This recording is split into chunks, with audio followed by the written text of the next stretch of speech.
Hello， 大家好，我是一小点儿。今天跟大家分享一款做法简单，只需要一次发酵就能成型的全麦馒头。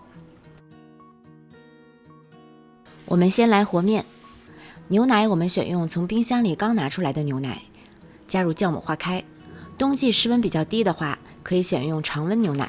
使用冰牛奶是为了延缓酵母的发酵，避免在把面团揉光之前，面团就发起来了。中筋面粉中加入全麦面粉，因为全麦面粉的筋性和口感都比较差，所以一般我们会在其中加入普通的中筋面粉来改善这一点。加入糖，如果不想加糖，这里也可以省略。加入少许食用油，可以让馒头的口感更好，不易变硬。稍微搅拌之后，加入刚才的牛奶酵母混合液体。注意，这里因为面粉，尤其是全麦面粉，不同品牌的吸水性差异会比较大，所以牛奶的量你可以根据自己面团的实际软硬度适当调整，不要一味按照食谱中的量来制作。这个面团一开始还是有点偏硬的，通过调整液体的量，让面团达到这个软硬程度就可以了。面团太软太黏不易操作，而面团太硬的话会不好揉。面团成团之后，先盖上盖子，醒面10分钟。10分钟之后，面团会比刚才软很多，更容易揉。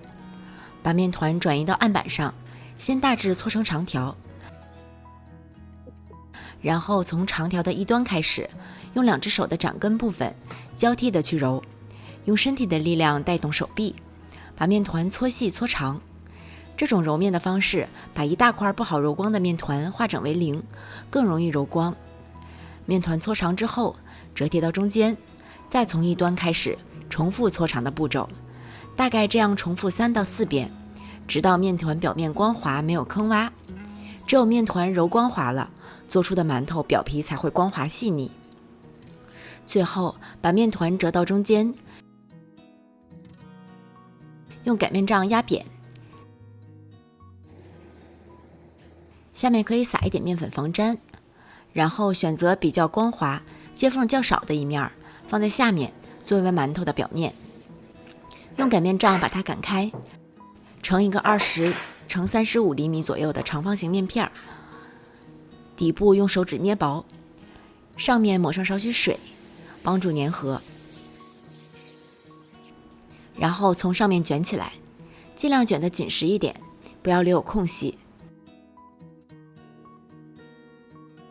最后有粗细不均匀的地方，再把它搓匀，搓到大概3.5厘米粗即可。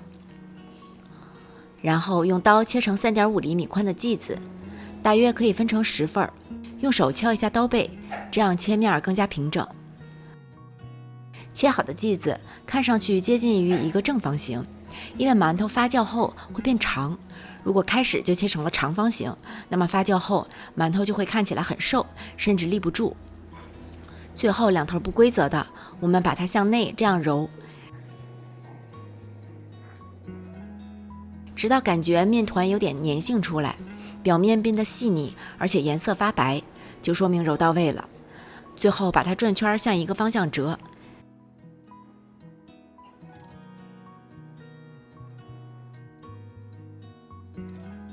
再翻过来，用2只手把它搓圆。因为发酵之后它会比现在要扁一些，所以我们把它搓高一点，像鸡蛋一样就可以了。这样一个圆形馒头就整形好了。蒸笼中垫蒸笼纸或者打湿的屉布，蒸笼纸也可以用烘焙纸裁成小张来代替。